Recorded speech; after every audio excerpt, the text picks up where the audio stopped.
Selamat malam Bapak dosen dan teman-teman. Saya Lucia Lodiabana, NIM 200303006. Saya dari kelas A semester 3. Saya akan mereview buku ke-6 untuk mata kuliah Metode Penelitian Sosial Dasar, buku Post Qualitative Research and Innovative Methodologies.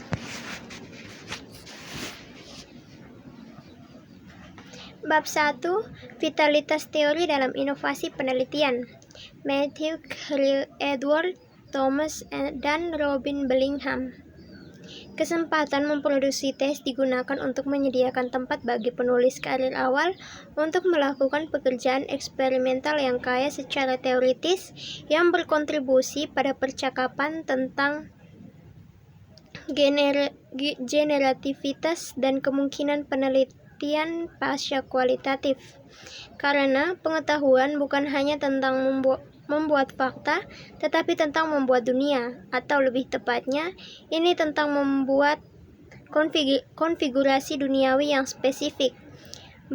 Berteori memiliki peran generatif yang tidak dapat dilebih-lebihkan dalam percakapan tentang membuat perbedaan melalui pertanyaan penelitian dan hasil.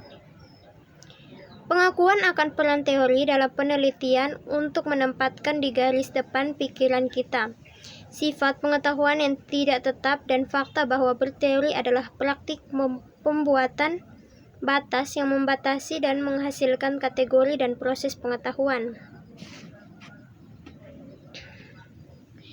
Bab 2. Metode pasca produktif. Metode pasca produktif meneliti model relasionitas dan mempengaruhi dunia melalui video partisipatif dengan remaja. Laura Travis dan Rachel Frendler. Citra buruk dan pasca produksi sebagai partisipasi dalam esai berjudul In Defense of the Poor Image. Kritikus seni Hito Sterriel pada tahun 2012 menggambarkan sebagai karakteristik zaman kontemporer ekonomi, gambar buruk beredar dalam bentuk file video terkompresi yang diunduh, dimodifikasi, diunggah lagi, dan yang menciptakan publik alternatif dan situs hubungan. Gambar-gambar ini disebut buruk karena berbagai alasan. Mereka diproduksi oleh penulis populer dan amatir dengan estetika eksperimental do-it-yourself seputar pengalaman sehari-hari dan dengan minat untuk menggabungkan seni dengan kehidupan.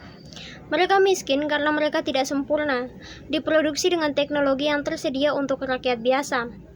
Mereka tidak memiliki kualitas desain produksi korporat kelas atas. Peran mereka bukan untuk menjadi orisinal atau beresolusi tinggi, tetapi untuk mengedarkan, bergerak, mengalir secara intensif di sirkuit banyak gambar lain dalam kolam semitokisasi kapitalistik, di mana segala sesuatu atau semua orang dibuat terlihat, didokumentasikan, dan diawasi. Dalam peredarannya di seluruh World Wide Web, gambar-gambar yang buruk dapat memprovokasi keterasingan dan ketundukan, tetapi mereka juga dapat memicu pelanggaran, pertentangan, dan kesenangan. Sterriel menulis, secara keseluruhan, gambar-gambar buruk menyajikan potret kondisi alternatif kerumunan, neurosis, paranoia, dan ketakutan, serta keinginannya untuk intensitas kesenangan dan gangguan. Kondisi gambar tidak hanya berbicara tentang transfer dan pemformatan ulang yang tak terhitung jumlahnya, tetapi juga tentang banyak orang yang cukup peduli tentang mereka untuk mengonversinya berulang kali, menambah subtitle, mengedit ulang, atau mengunggahnya.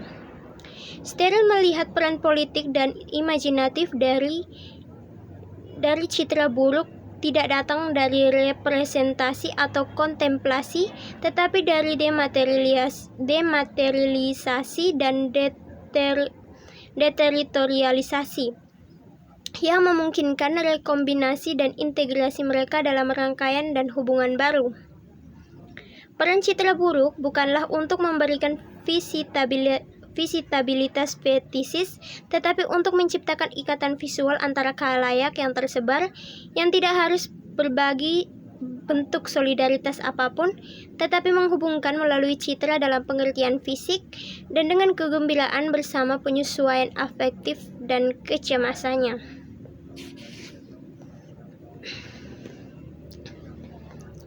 Bab 3. Penyelidikan kualitatif kritis eksperimental, metodologi yang mengganggu subjek yang menolak. Travis M. Marn dan Jennifer R. Wolgemuth. Travis menggunakan kerangka imaterialis dan posthumanis baru dalam melakukan studi empiris yang diinformasikan secara filosofis tentang identitas birasial hitam putih.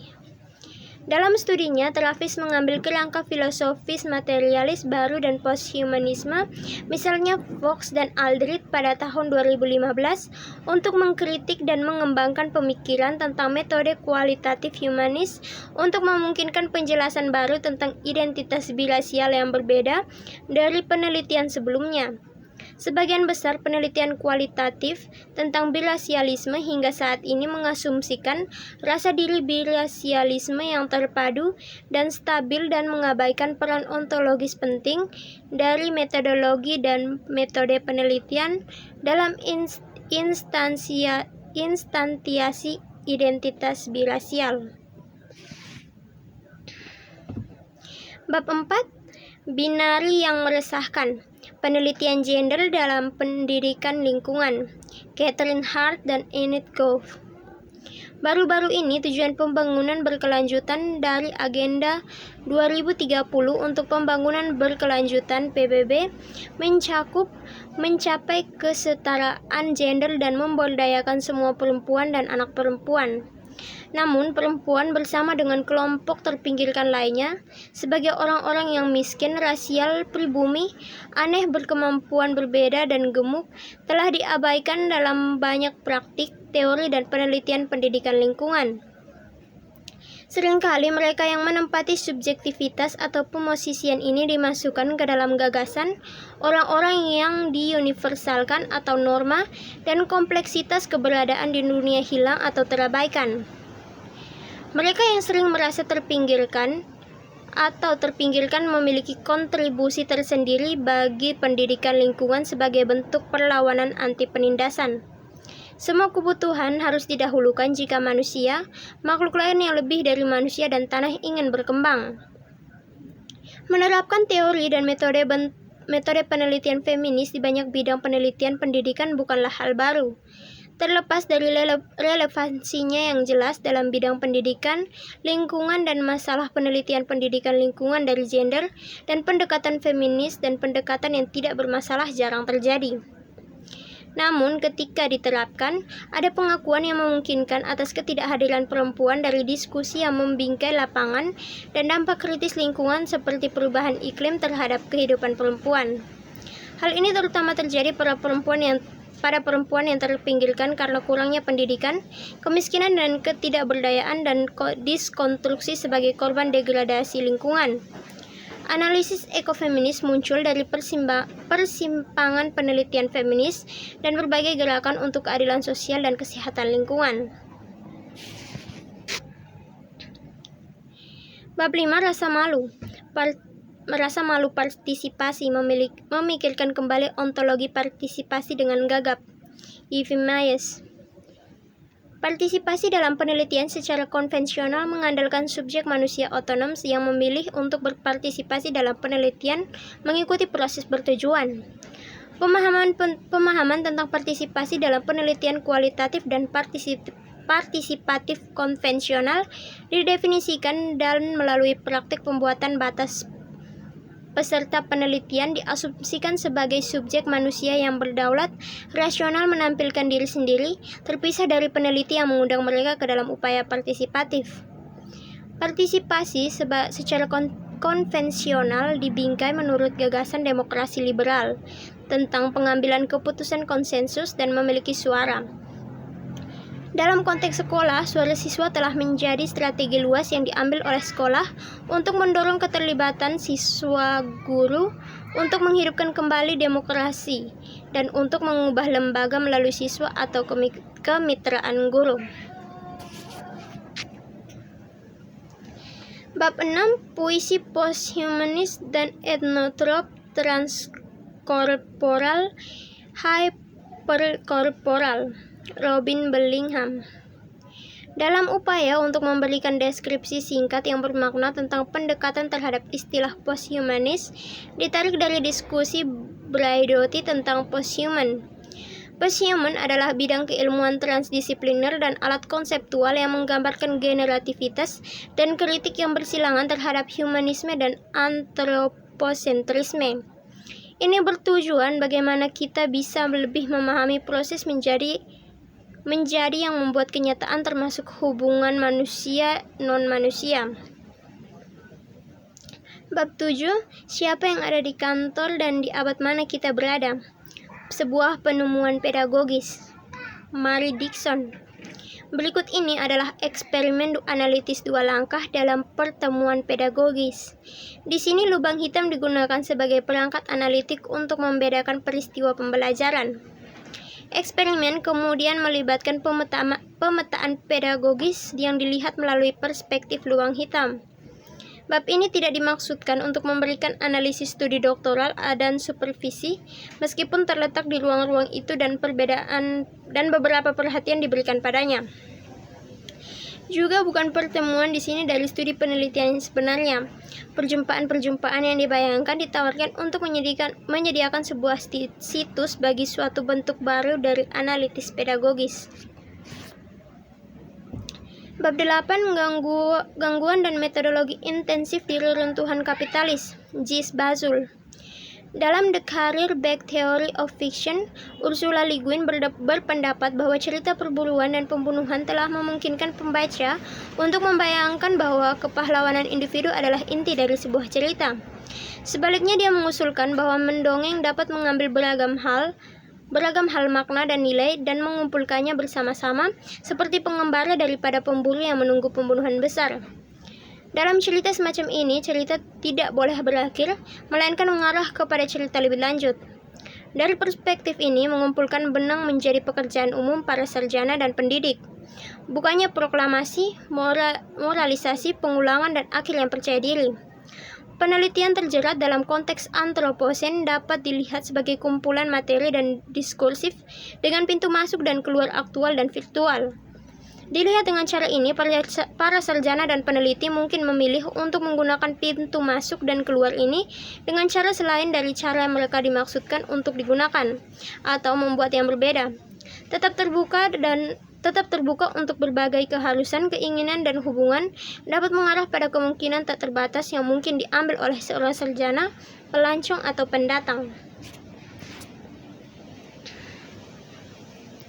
Bab 9, transversalitas dalam penelitian pendidikan. Menggunakan heterotopia untuk berteori ruang krisis dan penyimpangan. Marguerite Jones dan Jennifer Carpris. Sebuah konsep yang digunakan oleh ahli geografi, arsitek, dan kritikus sastra, Knight pada tahun 2017. Heterotopia adalah ruang liminal, wilayah portabel, dan tempat yang dapat dipahami sebagai lainnya. Seperti yang diilustrasikan kutipan sebelumnya, heterotopia atau ruang gerak perahu dalam hal ini dapat dijiwai dengan fungsi politik bila disandingkan dengan ruang lain. Praktik penelitian, jika dilihat sebagai heterotopik, membantu kita berpikir sebaliknya tentang dunia.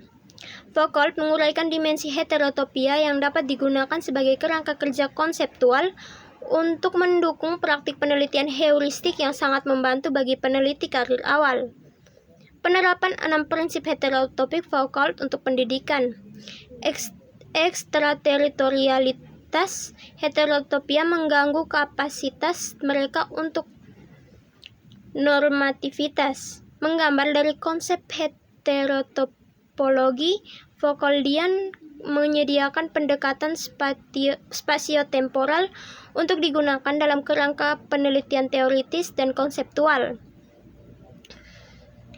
Dimensi konseptual heterotopologi menyediakan perancah yang kaya untuk deskripsi sistematis dan dengan demikian memungkinkan pemetaan, kritik, dan potensi gangguan ruang sosial. Bab 10 Kawanan dan Gumaman.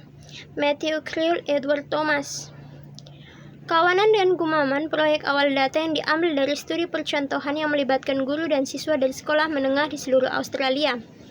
Para peserta melakukan 4 metode pembuatan data yang berfokus pada hubungan antara kehidupan profesional mereka, konsumsi budaya populer, dan pengakuan mereka terhadap struktur organisasi dalam pendidikan. Mereka menghadiri wawancara semi terstruktur selama 45 menit di mana sebuah kamera merekam video gerak tubuh dan wajah mereka sebagai video dokumenter yang belum diedit yang memuncak dalam pemutaran film pendek yang dibuat peneliti. Film pendek ini terdiri dari gambar sekolah, rekaman pengawasan, dan berbagai literasi budaya dan politik. Contoh ini tersedia dalam buku ini. Itu adalah bentuk dari Critical Videographic Research and Methods. Bagaimana hal tersebut menyajikan paket data yang bercampur melalui gambar swarm dan beberapa jaringan teoritis. Dalam konstruksi pendekatan elisitasi, videografi kritis memulai film berdurasi 75 detik ini. Ini adalah paket stimulus yang dirancang oleh peneliti, dibuat dengan sengaja yang memadukan politik, sekolah, dan ikonografi, menyelingi ikon budaya dan konsumsi massa untuk menantang pemirsa untuk merespons. Bab 11, Imajinasi pasca Antroposen. Pemikiran spekulatif, permainan difraksi, dan wanita di ujung waktu. C. Sid Morris dan Noel Gaff. Connie mewujudkan kompleksitas dan kontradiksi penindasan. Percy membayangkan bahwa sebelum berkomitmen, empati Connie memungkinkan dia untuk berkomunikasi dengan Luciente, seorang wanita muda androgini perjalanan waktu dari masa depan yang tampaknya utopis dunia. Mata Poiset, di mana banyak tujuan politik dan sosial di akhir tahun 1960-an dan awal 1970-an telah tercapai. Manusia diintegrasikan kembali ke alam dan hubungan kekuasaan sosial, politik, ras, dan gender dihilangkan. Namun, seperti yang Percy peringatkan, tujuan menulis tentang masa depan bukan untuk memprediksinya. Inti dari menciptakan masa depan adalah membuat orang membayangkan apa yang mereka inginkan dan tidak diinginkan terjadi di jalan dan mungkin melakukan sesuatu tentang hal itu. Apa yang kita bayangkan sedang kita kerjakan sangat menentukan apa yang kita anggap dapat dilakukan dan yang bertujuan untuk menghasilkan masa depan yang kita inginkan dan mencegah masa depan yang kita takuti. Bab 12, Sensasi penuh dari pengulangan. Suara, tindakan, dan materialitas dalam kumpulan agen pasca manusia. Jennifer Carteris dan Margaret Janes. Daya tarik teori delusian adalah dalam penghindarannya. Tepat ketika seseorang telah membeli di atasnya, ia bermutasi dan menjadi cair, menyelinap melalui jari-jari untuk menjadi sesuatu yang lain. Pencitraan materi di sini mencerminkan pentingnya materialisme dalam imajinasi feminis karya Deleuze dan ruang lingkupnya untuk bacaan baru ketika dihubungkan ke kumpulan penelitian. Himpunan adalah keterjeratan generatif dari bentuk konten, tindakan tubuh dan benda, dan bentuk ekspresi, yaitu pengaruh kata dan ide. Mengeksplorasi metodologi inovatif yang memikat para peneliti dalam kumpulan interaktif. Metodologi yang diilhami Deleuzian melampaui fokus defisit pada kekurangan dengan mencari untuk mengeksplorasi apa yang dapat dihasilkan. Metodologi penjelmaan ini tidak stabil, parsial, tidak lengkap, dan penuh dengan kemungkinan. Teori dibentuk melalui konsep heterogen, bahan, sumber, dan contoh dan ilustrasi. Gagasan pluralistik dari kotak peralatan Deleuze-Guattarian Reverend dapat dimasukkan ke dalam kumpulan penelitian untuk memungkinkan metodologi inovatif. Sekian dan terima kasih.